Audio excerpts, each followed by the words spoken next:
All right, in 7.6 part 3, let's take a look at actually graphing some polar functions. Okay, so let's start with a fairly simple one. And to start graphing these, we're just going to create a table of values. So the equation that we're going to use for this first graph is just r equals theta. So we're saying the radius equals the angle measure. Now, we're going to assume that we are in radians. Okay, I have the table listed out with a bunch of angles that are on the unit circle. Okay, and if you look at this polar graph that I've given you, it is broken up into 30-degree increments or pi over 6 increments, right? So we would say this angle is 0, pi over 6, pi over 3, pi over 2, and so on, right? Or we can think about it as 0, 30 degrees, 60 degrees, 90 degrees, 120, all the way around the circle, okay? And then each of these gives me the radius, right? So a radius of 1, 2, 3, 4, 5, 6. Out this one just goes out to 7. So let's plot some of these points, right? So if we're saying r equals theta, right? Well, obviously we'd have 0, pi over 6, right? But to actually plot some of these values, we would need decimal approximations. Obviously, the 0.00, we can see that pretty clearly, but pi over 6, I mean, I don't know exactly what that would be off the top of my head, so let's plug it into the calculator. Pi divided by 6 would be about 0.524, right? Oops. So approximately equal to 0.524. So to plot that point, I would go to 0.524. So if we're saying this is 1, 0.524 would be about here, and then I'm going to an angle of pi over 6, right? So that point would be, I don't know, right about there. Then pi over 3 is my next angle. So again, we need to figure out approximately what that is equal to. So let's plug that in the calculator again. So pi divided by 3 is about 1.047, right? So just over 1.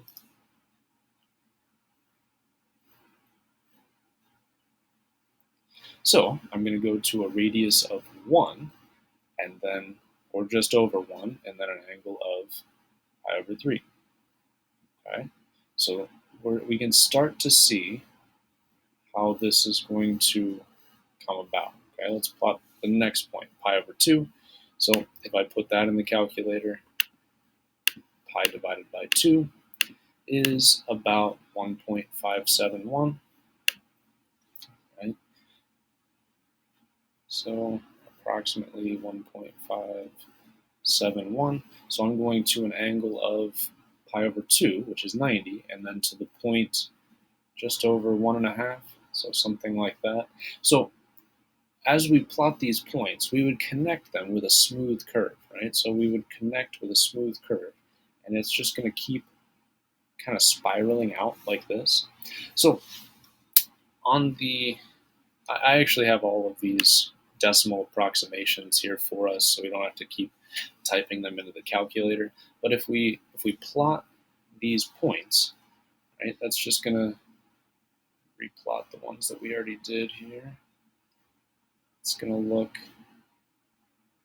something like this, right? Then just over 2, 2.6, 3.14, right? And we can see that we're kind of creating this spiral. So let's finish plotting these. So 7 pi over 6 here, 4.1, 4.7, 5 pi over 3, about here, 11 pi over 6, we're at about a radius of 5.7, and then 2 pi, we're at 6.28. So we can see that we are creating this spiral here, right? And if I'm not going to be able to do this real well, but connecting this with a smooth curve is going to look something like this. Okay? Now, I can actually keep going, and I could keep going on forever. I could plug in values greater than 2 pi, and this would just continue to spiral outward, right? This graph paper only goes up to a radius of 7, but we could go out to infinity. Okay? This would just keep spiraling out and out. Now, some graphs, once we get to 2 pi, sometimes they will just repeat. Okay, but this one does not. This one would continue to spiral out forever and ever. Okay, and here's a little bit better picture of what this would look like as it continues to spiral out and out and out. Okay, so this is just an example of a polar graph. This one does have a special name. It is called Archimedes spiral. Right. So let's try another one here. All right, let's try graphing the equation r equals 2 times 1 plus cosine of theta. This one is actually going to also have a special name once we see the picture of it. Hope this cardioid might make a little bit more sense.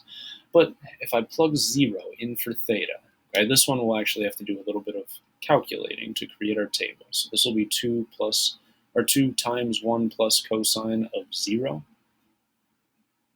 Well, cosine of 0, right, if we think about on the unit circle, cosine of 0 is 1. So this would be 2 times 1 plus 1, or 2 times 2.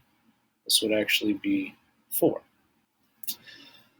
If I plug in pi over 6, 2 times 1 plus the cosine of pi over 6. So here we have to again think about the unit circle. Right? On the unit circle, cosine of pi over 6, the x value at pi over 6 would be square root of 3 over 2. So I have 2 times 1 plus the square root of 3 over 2. Let me write that down here a little bit so that we can kind of see what's happening. If I distribute this 2 through, 2 times 1 is 2. 2 times the square root of 3 over 2 would just be square root of 3. So this would end up being 2 plus the square root of 3. Right? And we would just continue down the list. Okay, so again, I'm not going to go through every single one of these, but this is the idea, right? We would just plug in angle measures that we know on the unit circle, get those values, okay, and then calculate out our R value. Okay, so here's the table of values, right? Now if I start plotting these, right, an angle of 0 and a radius of 1, 2, 3, 4 would be right about here, and then an angle of pi over 6 and a radius of 3.73 would be about here, pi over 3 with a radius of 3, pi over 2 with a radius of 2, 2 pi over 3 with a radius of 1, 5 pi over 6 with a radius of 0.27, so right about there, pi with a radius of 0, then 7 pi over 6 with a radius of 0.27, so we're just coming back out to here, 4 pi over 3 with a radius of 1, 3 pi over 2 with a radius of 2, 5 pi over 3 with a radius of 3, 11 pi over 6 with a radius of 3.73, and then 2 pi with a radius of 4. So this one, if I were to just continue with larger values of theta, this would just end up repeating. Okay, this would end up repeating. So let's see if I can kind of sketch this graph here, right, with a nice smooth curve. Look something like that. Okay. Now, I mentioned that once we see the picture, this word might make a little bit more sense. This is called a cardioid because it resembles a heart. Okay. This is called a cardioid because it resembles a heart. Now, here's a little bit cleaner picture of that, okay, with all those same points that we just plotted. Right. This one just looks a little bit cleaner, a little bit nicer. Okay. So again, a nice example of a polar graph. right? So on the back now, let's talk a little bit about symmetries of polar graphs. So there are three types of symmetry, just like we had for our types of symmetry with rectangular coordinates, okay, that we talked about last semester. So the first that we're going to look at is symmetry with respect to the polar axis. This line, oops, is the polar axis. Maybe it'll work a little better if I just use this tool, right? This is the polar axis. So this is really, really similar to saying symmetry with respect to the x-axis, okay? So when we talk about this, we're going to focus more on the graphical perspective, okay? But if I wanted to check um, using algebra for symmetry with respect to the polar axis, I would just plug in r and negative theta, right? So r would stay the same in my equation, but I would plug in negative theta, or the opposite of theta, and see if I got the same equation, okay? Very similar to how when we checked for symmetry across the x-axis, we would just plug in the same x value, but the opposite y, and see if we got the same thing, okay? So a picture, which is, we're going to focus, like I said, more on the graphical perspective. This graph that we just drew, this cardioid, would be an example of a polar graph that has symmetry across the polar axis. Okay? And again, the polar axis is almost the same idea as the x-axis, right? So we can see, we can just fold this graph across our polar axis, all right? Our next type of symmetry that we want to look at is symmetry with respect to the line theta equals theta equals pi over 2. So this is really, really similar to saying symmetry with respect to the y-axis, or across the y-axis.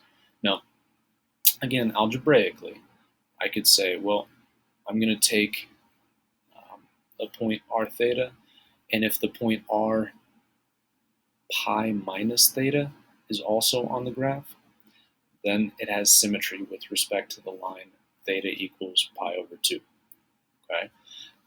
The idea there is saying, well, if this angle of theta and this reference angle of theta are the same, that would get me to the same point here. So if we're in quadrant 2, I would just take pi minus theta, or 180 minus theta, to get to this point here. Now, a picture of an example that has symmetry with respect to that line would be something like this. Okay? And again, it's really just seeing, can it fold across the line theta equals pi over 2. Right? Very, very similar to symmetry across the y-axis.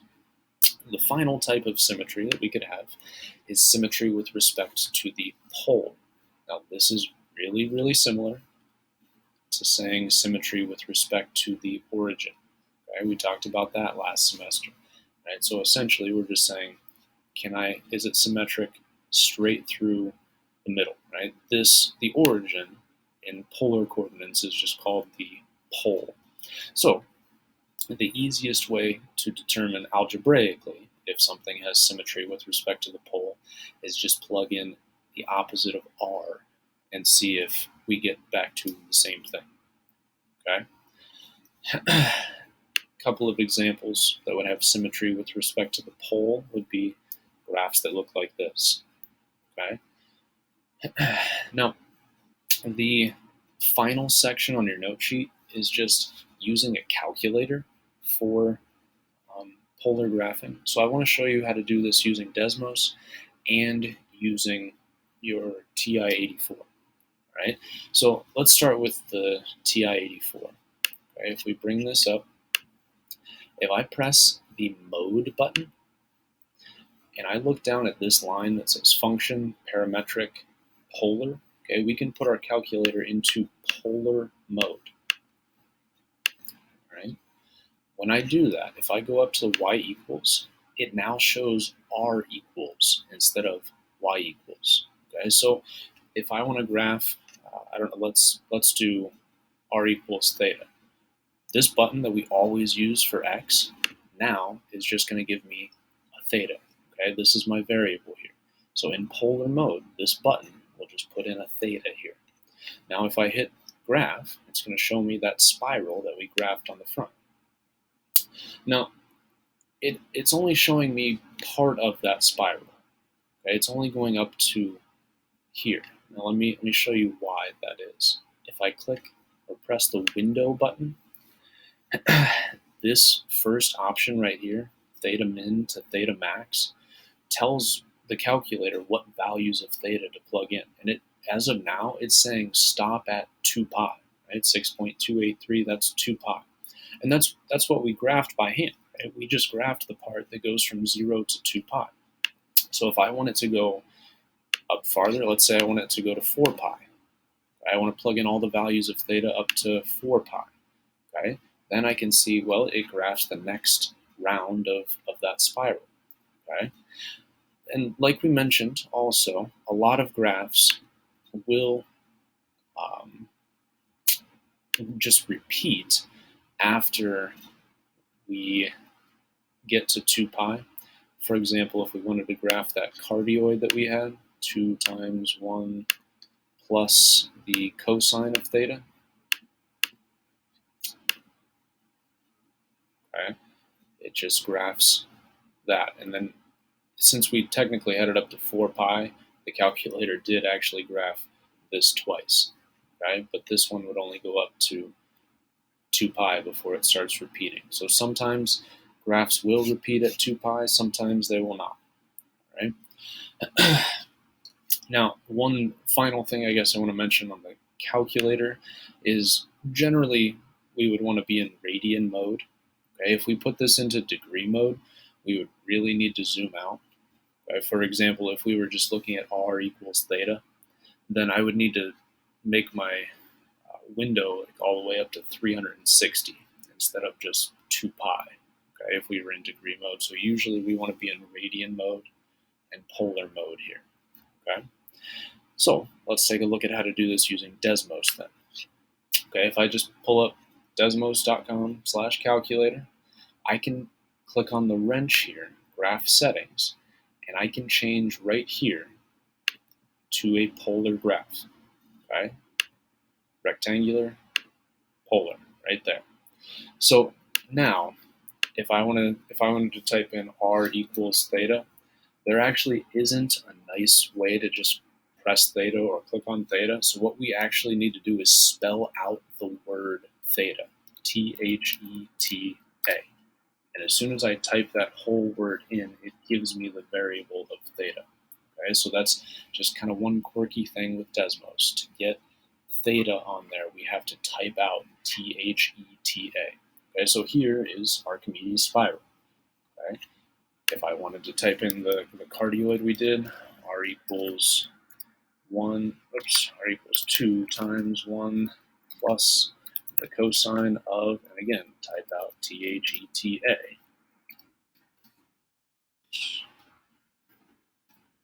Like that.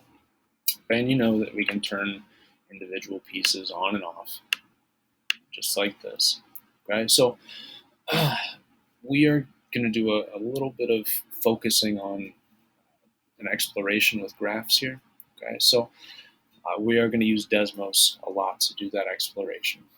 That is the end of this video. So the final question is going to pop up asking you what questions you have.